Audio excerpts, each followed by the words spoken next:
Hello, dear fans, friends, and subscribers of Cricket Happenings. This is your host Ram once again coming back as I promised.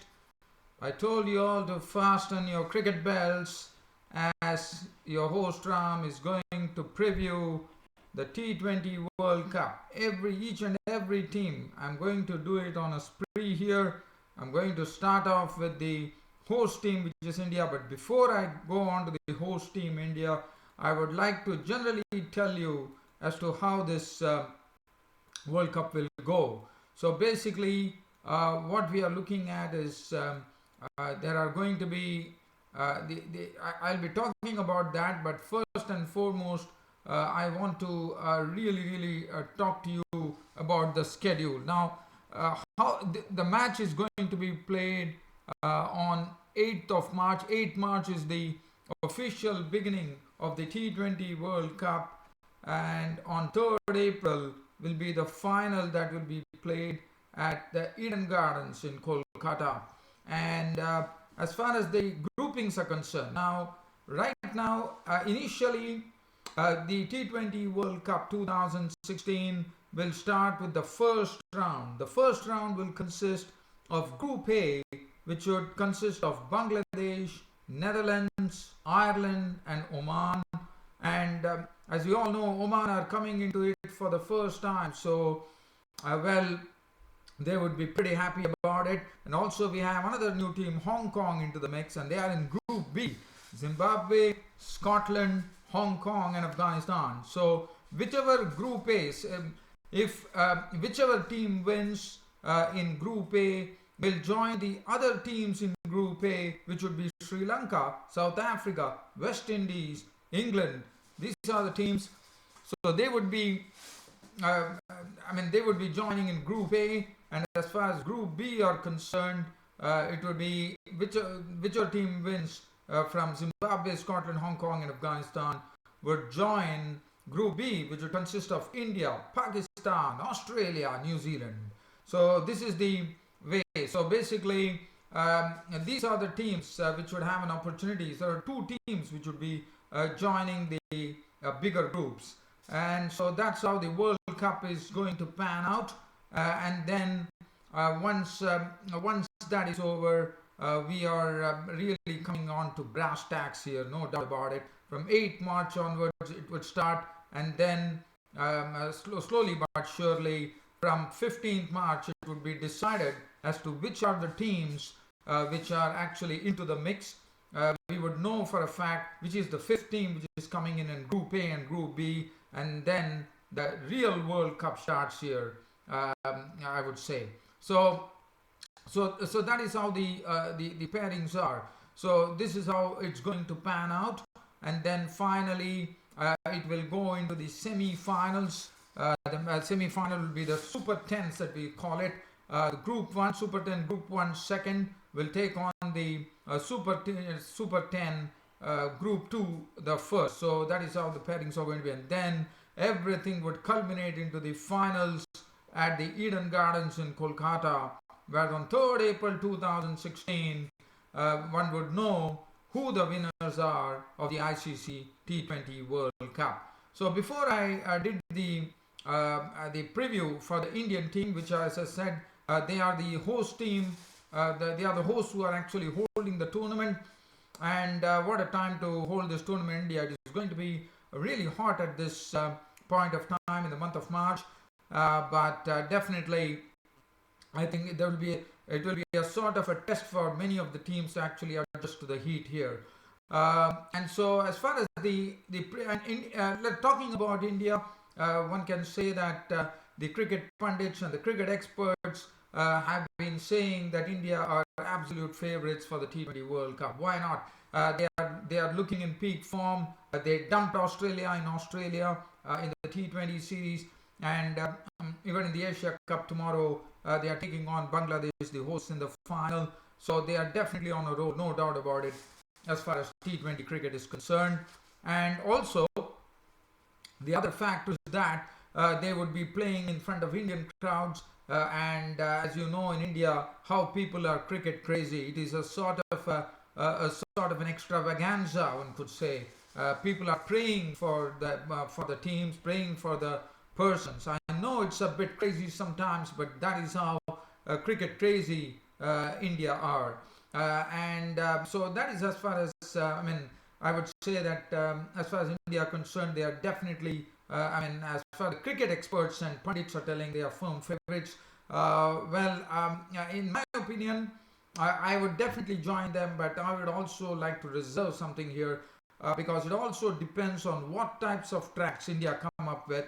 Are they going to come up with batting tracks? Are they going to come up with turning tracks? And that is what opposition has in mind. The opposition knows that India will put up some turning tracks there. Now, one was really surprised as we saw in the Asia Cup. One never expected Bangladesh to have sort of green grass tracks. So that was a bit surprising. So whether the T20 World Cup in India is also going to throw a surprise, one does not know. So I would like to reserve my comment here, but definitely India are absolutely booming with confidence right now, and they could be one of the contenders, I would say, for the T20 World Cup. As far as India are concerned, they are looking mighty strong, I would say. Dhoni, as you know, is leading the side. I'm sure this should be the T20 World Cup, which Dhoni would be captaining for the last time. I'm pretty sure. So definitely Dhoni would like to hold the cup aloft in his hands on April the 3rd in the finals. So Shikhar Dhawan and Rohit Sharma, they are awesome opening combination. They are working well, they are gelling well, and they are the ones who will be the sort of ones to actually provide the foundation to India in this T20 World Cup. Virat Kohli, he's in some pink form right now, and he should be every opposition's nightmare, no doubt about it. And Virat Kohli is firing on all cylinders right now, and he's having a sort of a very, very awesome strike rate now in T20 matches, and that is not good news for the opposition, I reckon. And then Ajinkya Rahane is another very, very talented batsman. It's only a matter of time whether Ajinkya Rahane can get his opportunity, because one has seen that Ajinkya Rahane, to me, is a very, very talented bloke, but due to the heavy competition in the team, he sometimes misses the bus. And then Hardik Pandya, what to say about Hardik Pandya? He's a sort of a breath of fresh air for India. And as Dhoni has always been mentioning, that India is looking out for a genuine all-rounder, and Hardik Pandya would be the answer for me to this particular problem, because he's one who can hit the ball hard, and also he is already showing his mettle as a bowler, no doubt about it. He's chipping in at the third pace bowler, and not only picking wickets, but definitely putting some doubts into the minds of the opposition. And then we have Suresh Raina, an ever reliable, a specialist as far as T20 cricket is concerned. And then we have Yuvraj Singh. Yuvraj Singh has come into the Indian team, and he has really made it count now. And he has definitely been showing great signs of improvement, which is another big good news for India. And then they have Pawan Negi. Now Pawan Negi is playing the Asia Cup. As you know, he only played against the UAE, but Pawan Negi is an all-rounder in the mix. He's a left-arm spinner. He's a good lower order hitter of the ball. He's a good fielder too. So Pawan Negi will be hoping that he would be getting an opportunity to play in one of the matches in the T20 World Cup. And then the spin twins, Ravindra Ashwin and Ravindra Jadeja, always getting a lot of support.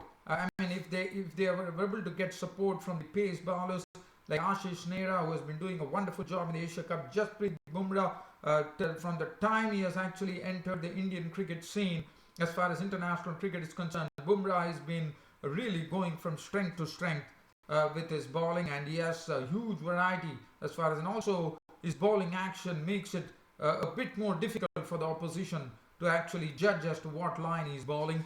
So that is another thing in his favor. And then Mohammad Shami would be there. So Mohammad Shami coming back into the Indian team. Now that is going to greatly strengthen the Indian team. As you know, Mohammad Shami is not a part of the Asia Cup, and he's hoping that Mohammad Shami will be playing in the T20 World Cup, because he's a vital cog, according to me. And with Mohammad Shami also coming into the mix, I think this Indian pace attack will be greatly strengthened. As you know, Mohammad Shami, India wouldn't like to miss him. because Mohammad Shami was the man who went on to be the highest wicket taker in the 50 overs World Cup back in Australia in 2015. So definitely Mohammad Shami has been really missing for India, and he coming in would really strengthen this Indian team. And then Harbhajan Singh, always a very reliable person. He's definitely is another one who would be definitely ready to go, but it all depends because, as I said, there's healthy competition in the Indian team, and to actually clinch a place is not going to be so easy. But I wish him well, and one is hoping that he gets his chance here in this T20 World Cup. But as and when he comes, he would be one hell of. I mean, he's one of those very useful all-rounder. Now the next squad that I'm going to look at on this Cricket Happening show is going to be the Kiwis, the New Zealand. I'm going to look at New Zealand now, and let's have a look at the New Zealand squad for the T20 World Cup 2016. As far as New Zealand are concerned, well, to me, definitely without Brendan McCullum in the mix, I'm sorry to say that if Brendan McCullum would have been there, I would have probably put them as one of the contenders. But with Brendan McCullum retiring, I think this particular New Zealand team is really looking to me a sort of a half glass.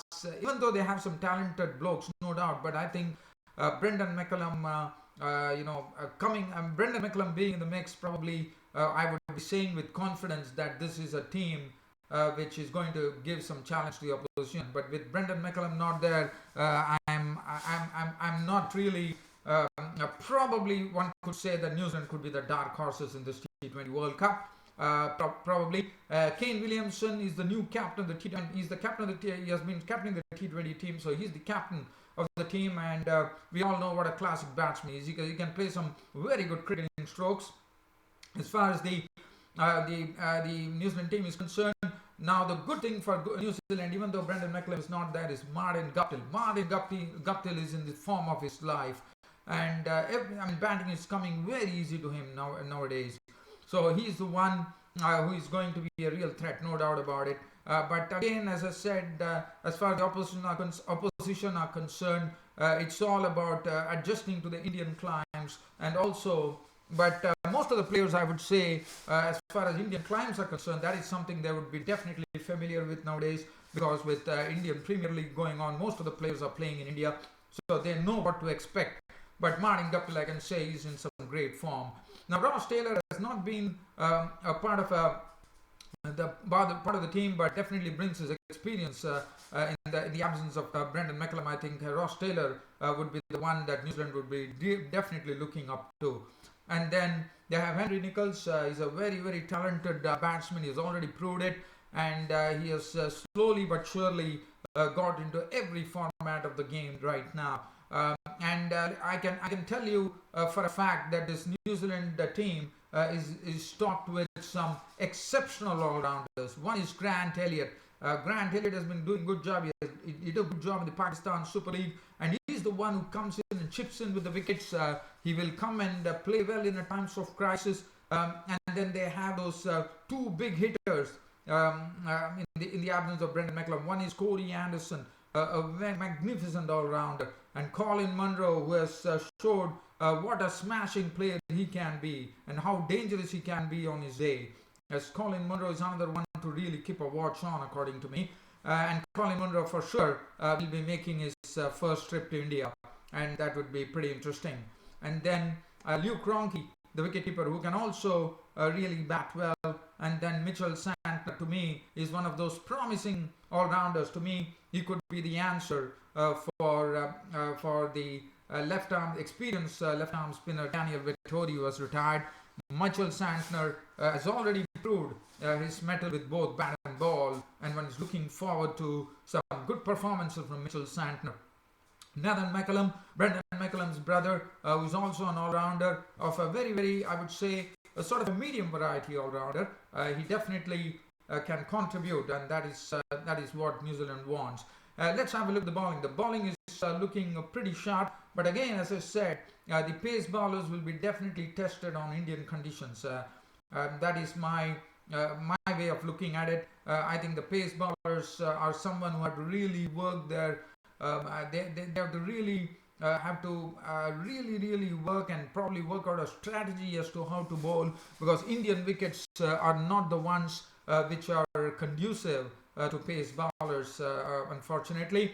But one has to wait and watch as to what pitches are served in India. So Tim Southee and Trent Moult will be manning the pace department, and if at all they manage to really come up with a good strategy to bowl on Indian pitches, that would really hold them in good stead. So Tim Southee and Trent Moult will man the pace bowling, because they would be the spearheads, and then Mitchell McLennan will join them, and Adam Min would definitely get a first taste of bowling in India, and he will also understand as to how difficult it is to bowl in India.